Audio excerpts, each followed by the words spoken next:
পুলিশের চোখ ফাঁকি দিতে ভুট্টা বোঝাই গাড়িতে 200 কেজি গাঁজা পাচার করতে গিয়ে পুলিশের জালে 2 পাচারকারী। প্রিয় দর্শক, আপনারা দেখছেন পিসি নিউজ বাংলা। গোপন সূত্রের খবরের ভিত্তিতে এদিন গভীর রাতে মহানন্দা সেতুর উপরে অভিযান চালায় শিলিগুড়ি প্রধাননগর থানার পুলিশ। ভুট্টা বোঝাই লরি আটকে তল্লাশি শুরু করা হয়। তল্লাশির সময় ভুট্টা ভর্তি বস্তার আড়াল থেকে উদ্ধার হয় 200 কেজি গাঁজা। পুলিশ সূত্রে জানা গিয়েছে, গাঁজাগুলি পাচারের উদ্দেশ্যে লরিতে লুকিয়ে নিয়ে যাওয়া হচ্ছিল। ঘটনায় গ্রেপ্তার করা হয়েছে চালক ও সহকারী চালককে। তারা দুজনেই উত্তর 24 পরগনার বাসিন্দা বলে জানা গিয়েছে। প্রাথমিক জিজ্ঞাসাবাদে পুলিশ জানতে পেরেছে, এই গাঁজা কুচবিহারের তুফানগঞ্জ থেকে দক্ষিণ 24 পরগনার বসিরহাটে পাঠানো হচ্ছিল। উদ্ধার হওয়া গাঁজার বাজার মূল্য প্রায় 4 লক্ষ টাকা বলে জানা গিয়েছে।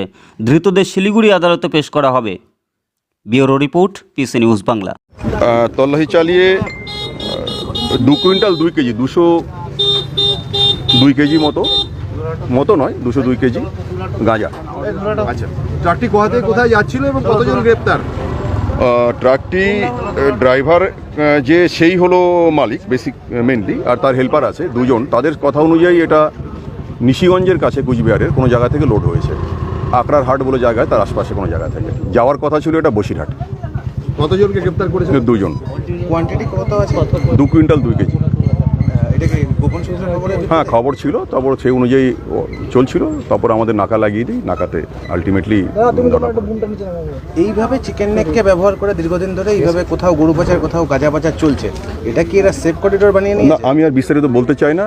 যেটুকু ফ্যাকচুয়াল সেটুকু বললাম, বাদবাকি আমাদের অনেক পিসি নিউজ বাংলা, এই খবরটি ভালো লাগলে অবশ্যই লাইক এবং শেয়ার করবেন।